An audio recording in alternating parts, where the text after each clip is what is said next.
going on, fam? What's up, YouTube? We're back with another video, man. Happy Wednesday. Hope everybody having a blessed Wednesday, good start off to their day, or whatever, or good middle of the week, or whatever you call it. We got Flock on the screen today, and he gonna be talking about the little Durk case. I guess he took an L today in court, so we finna hear about it and see what's going on. That being said, man, get what you need for the video. Like, comment, subscribe, hit that notification bell so y'all get the videos when they drop. Other than that, let's hop into it. Took some major losses today in court. Today might have been the worst day for Lil Durk since this trial have started. Obviously, the world already knows OTF Jam, Lil Durk's #1 shooter, took the stand against him and gave a powerful testimony. Yeah, that I seen that. I seen the clip of that posted off of Seti Nash's Instagram. That was crazy. Bro admitted to 3 bodies. He got on the stand and admitted to 3 bodies, including Lil Pad body. And then got up, as he was up there, he was like, Lil Durk told me to shoot. Bro, like, like he said, watch your homie, bro. It ain't your iCloud. It be your homie, though. That's crazy. We'll get there. But before OTF Jam even testified, Lil Durk was already taking losses. The prosecutors did a really great job at attacking the OTF Vonnie theory that Lil Durk's defense team explored in their opening statement. Lil Durk's defense team said OTF Vonnie is the mastermind, not Lil Durk. OTF Vonnie was there when King Von died. He had all the motive. He wanted Quando Rondo dead more than anyone else wanted Quando Rondo dead. Right. He was the most motivated to attack Quando Rondo, so he's the one responsible for this. Well, the prosecutor played an unreleased music video of Lil Durk murdering a Quando Rondo lookalike. And this was to point out, no, Lil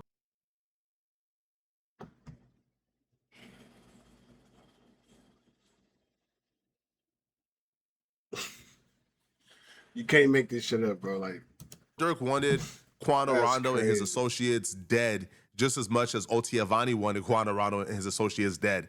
There was a crazy moment in court today when they finally played Lil Durk's unreleased Redman music video. They didn't play the whole video and they didn't even play the song, but they played the intro with sound. And I'm not gonna lie, it was looking like a great video. It was looking like a big budget video. They had an actor that looked just like Quando Rondo. He was dressed in the outfit that Lil Tim was wearing when King Von got killed. I believe the video was made by infamous video maker Jerry Production, who's produced a lot of videos for Durk as well as Von.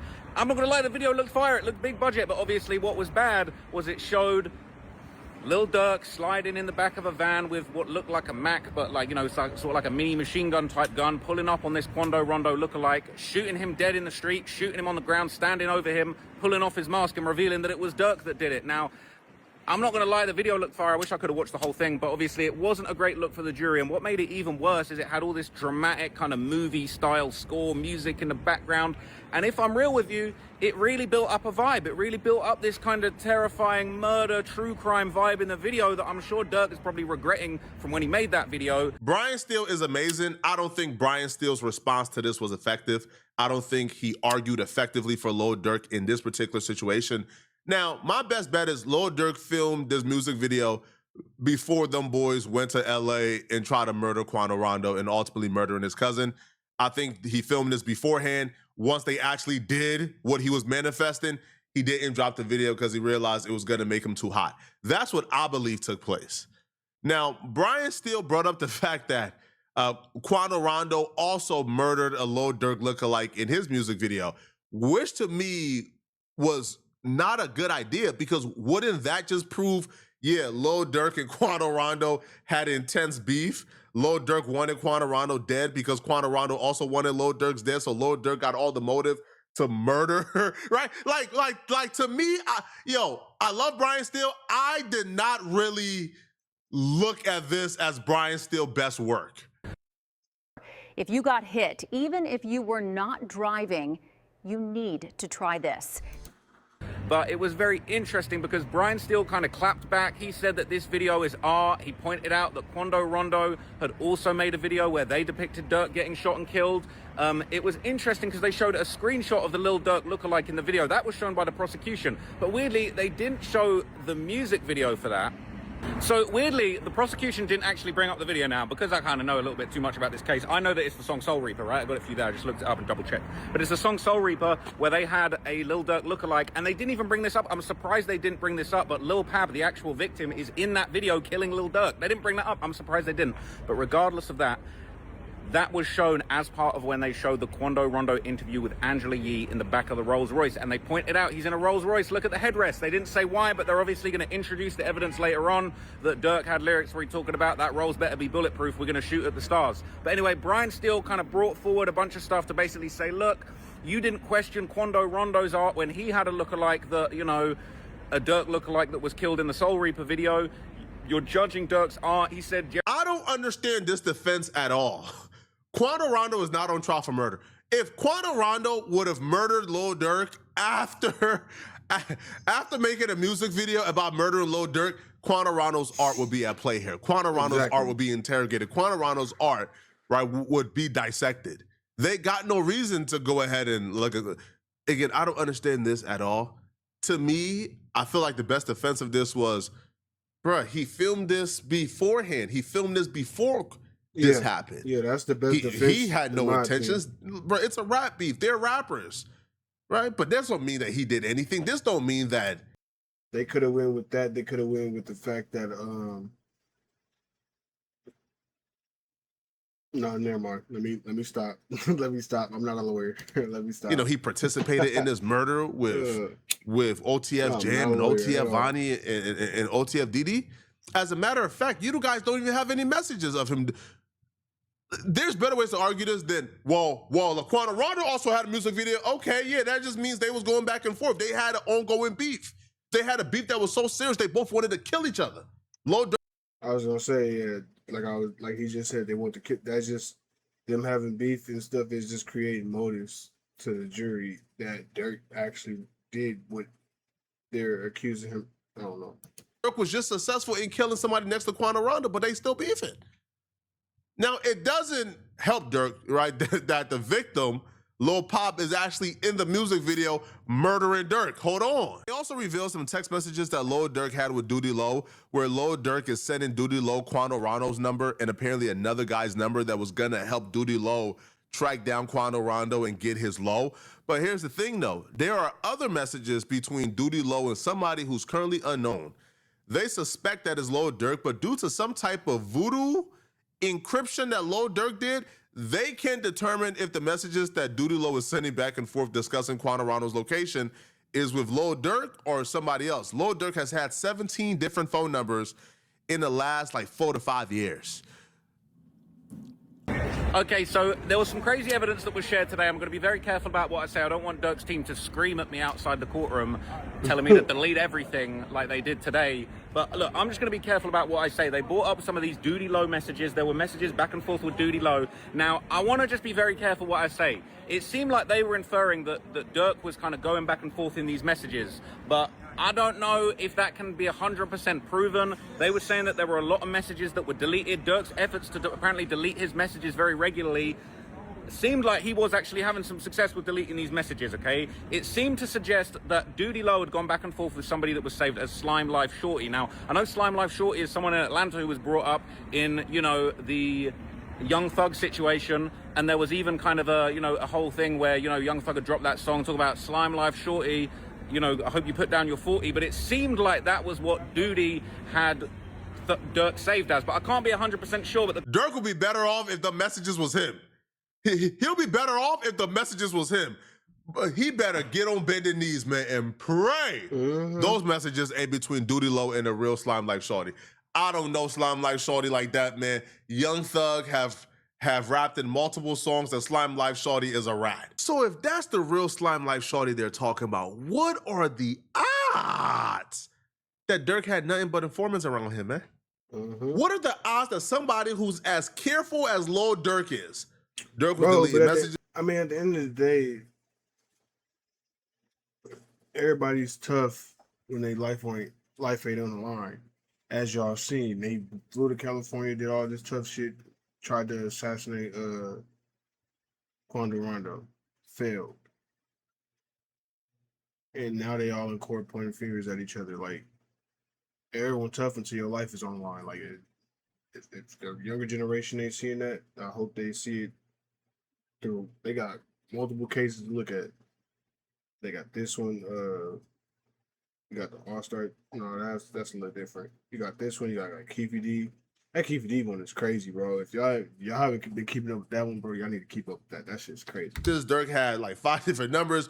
Durk got rid of his iCloud. Durk wasn't texting about nothing. What are the odds that somebody this careful would have nothing but informants around him? Context of the conversations seemed to have Duty kind of going back and forth with Durk. They basically seemingly had a bit of a celebration. So what was interesting, right, was apparently Duty Low had done a reaction, like a laughing reaction, to a message that said no, which was right after Quando Rondo was screaming on the street no over Lil Pab's body. Now, they had basically recovered that reaction, but what they didn't have was the original messages. So we don't know for sure, but it seemed like it would have been a reaction to Durk's message saying no, but we don't have that. And then basically we saw this back and forth with Duty Low, and basically before anyone says Duty Low's telling or he's cooperating or anything like that, the feds basically said that they had numerous warrants for numerous iCloud accounts with Duty Low. It was hot for Duty Low, and the feds were onto him, and clearly they I don't know how they did it. I don't know if he even know they got it, but they got all of his iCloud info from his phone. But basically, they went back and forth. Duty Low had apparently said to this person, it was saved in his phone, keep your head on slime. In the pain, I'm with you for life. Sorry, no, this was the person said to Duty Low, keep your head on slime. I'm in this pain, I'm with you for life. I'm drilling about this shit. Duty Low said, I love you, slime. They said, I love you back, slat. It's up about this shit. After that, this person was messaging Duty Low saying, where you at? I'm at the crib. Duty Low saying, call me. And then that person that saved the Slime Life Shorty sends Duty Low Quando Rondo's number. And he says, Quando's number. They said it's one of his phones. And then So this whole time, niggas was claiming it was Brick Baby that was sending the location. The whole time it was Duty Low. Duty Low got the low. the next day, there's a message back and forth where that person that saved the Slime Life Shorty, that it seemed like it could have been Durk, but not 100% confirmed at this stage. They basically said, I've got an N-word from Savannah who got drops. Obviously, Savannah, Georgia is where Quando Rondo is from, drops his locations, and Durk says, this is him, you want his number? Duty Low says, yeah, and he sends the number. Now, obviously, it was made very clear nothing was necessarily slid about. They never tried to do a drive-by on Lil Tim or anything like that in Savannah, but obviously these messages were going back and forth, and it's not a great look. But when most people hear that or read those messages, the thing that they're focused on is Lil Durk. Man, was that Lil Durk? The thing I'm focused on, man, I don't even give a damn about the Lil Durk aspect. What I'm maybe my mind just works different. What I'm focused on is Duty Low. Hold on, Duty Low is in 4K doing all of this and he's not on trial? Hold on. Duty Low was confirmed in court, by the way, by OTF Jam. Shout out to Remo. But OTF Jam confirmed that Duty Low was co-conspirator number 4. It's actually about to come out in the courtroom within today or the next couple of days, but there's been some text messages that's been leaked out in the courtroom, and pretty much a day after Vaughn died, Durk texts Duty Low and Quando's number and the number of someone in Savannah who might be able to get his location. That was actually said in court. It's actually going to come out to find out that, well, you guys are actually going to find out that Duty Low is actually co-conspirator number 4, and it was actually not Brick Baby. So everybody who's been saying Brick Baby is a snitch. Everybody thought Brick was Brick Baby. You can tell that it's not Brick Baby. Duty Low is actually allegedly the person who dropped the location, and he's going to be named as co-conspirator 4. If you guys already ain't read between the lines already. But just because he's named as co-conspirator 4 doesn't mean that he is snitching. I don't believe Duty Low is snitching because, I mean, at the end of the day, you just seen him out there with Lil Durk's lawyers and shit. So, like, nah, he's not snitching or anything. But Duty Low is co-conspirator 4 from what I see, as it says he's the person who allegedly dropped the location. Who else, I mean, around OTF could drop the location? If you guys go back into your research, you can kind of see everything lines up. But, hey.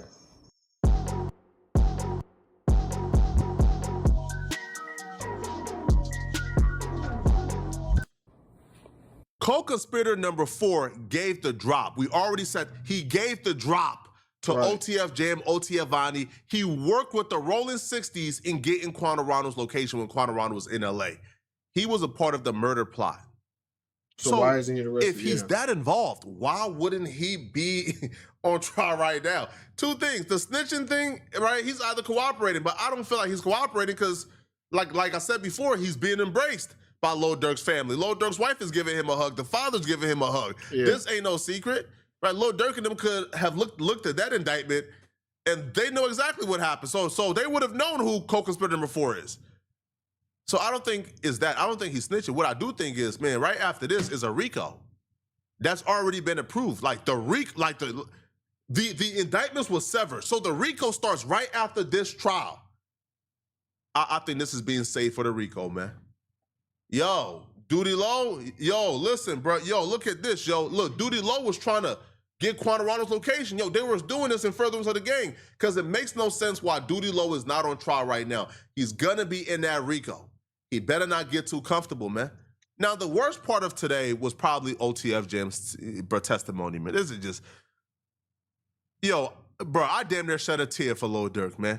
Let's talk about Yo, it. that man took the stand and said, man, Lil Durk ain't forget about me when I was in jail. Everybody else forgot about me when I went to jail. Lil Durk ain't forget about me, man.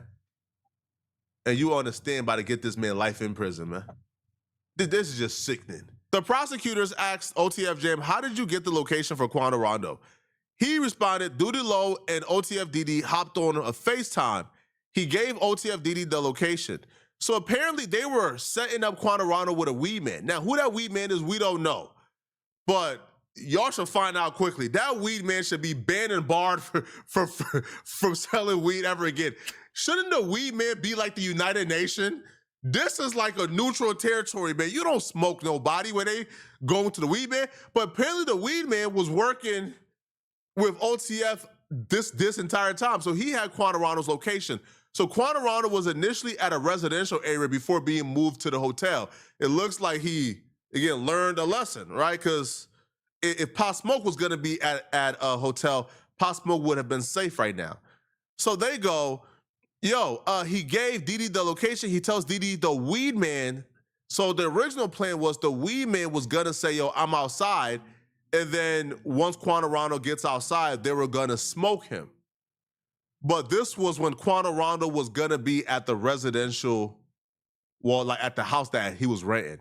It looks like Quantarando got tipped off to this, or Quantarando had a bad feeling, and then they moved from the house to the hotel. So from the B&B to the hotel. Now, that weed man is a dummy as well, because, like, what do you think is gonna happen to you? Like, if the last message is, hey, I'm outside, and then Quantarando go outside and you're not there, and then he gets killed, who do you think they're coming to first? You. So okay, let's continue, okay? So OTF James says he and his crew were already outside of a residential area that Quantarando was staying. This is before Quantarando moved to the hotel. So OTF James says Quantarando then proceeds to come outside. Prosecution, so you didn't have the gun? No. Didi takes the gun away from me. They says, what does Didi do with the gun? Jim says he aims it at the window. They out here lacking. Look, we can get their ass. So then, but for some reason, they never got Quantarando at that area. So OTF Jim says, Quando even comes out and tries getting on a scooter. At first, we didn't know which one was Quando. They all like Babe. We only knew it was Quando because he pulled his shiesty and you could see his grills. How comes you guys didn't do it? We seen one police unit fly up the street and another follow right after it. Then what happened? One car went one way and another went the other. Quantarando has to be the most unaware person on planet Earth. Bro, you see two vehicles, both white BMWs outside at your residential area. You then hop in your black truck at the hotel, miles away, and you look and you see the same cars trailing you. You know, like, you don't think, oh, okay, yeah, like something is up here. Then again, he probably wasn't paying attention because he don't think it could happen. Like, he think he in LA, he ain't from LA, so he ain't, you know what I'm saying? Then again, I get he claimed the Rolling Sixties or whatever, but that's out in Savannah. It's a whole nother program out here in LA. And he might not he just might have had his guard down. And it happens sometimes, but you gotta be on point all times, bro. Like, he should have, my opinion, he should have seen that. He should have paid attention to the fact that car's right there, and then all of a sudden it's fight. He should have been able to see that. I don't know if he did or not, but from sounds of it, he was lacking. Like, from the sounds of what everything Flacco was explaining, he was lacking bad. They could have been got up on him. Like, I don't know, bro. Like, that's just, he's just so unaware, right? Just so unaware. But this also tells you, yo, this was like a different level of, like, they're just in an element of sinister to it. Right. They didn't even know who Quando Rondo was. They did, they couldn't even recognize who like Quando Rondo was, but they was outside trailing him, trying to murder him. So you want to start a podcast, but you're not sure how. Just Riverside's your got you life covered. away, man. First, go to riverside.com and open an account. And when you're ready, up in there. So OTF Jam also said on the stand, man, shout out to Seti Nash, man. He's been doing some work and great updates, man. OTF Jam also said that Lil Durk told him to kill Quando Rondo when identifying Lil Durk in the courtroom. So yes, OTF Jam pointed at Lil Durk, okay? OTF Jam also admitted to 3 murders off the dribble. Racine and WI. He did a headshot. His OG said kill him. Oh, this was the robbery, by the way. Oh, yeah, that was the robbery. So apparently they did a robbery. Somebody got shot. The OG told him to kill the dude because the dude was going to be like a witness, right, if they ever get caught. This is just unfortunate, man. A lot happened today. Now, OTF Jam is being cross-examined tomorrow by Brian Steele. Brian Steele, again, is a phenomenal lawyer, bro. I just don't know if Lil Durk can overcome all of this, man. This is just a lot for a jury to take into consideration, man. But y'all let me know. That's the video, y'all. I ain't gonna lie. I ain't gonna hold y'all. That's a lot, bro. Like, it's always different. It's always different.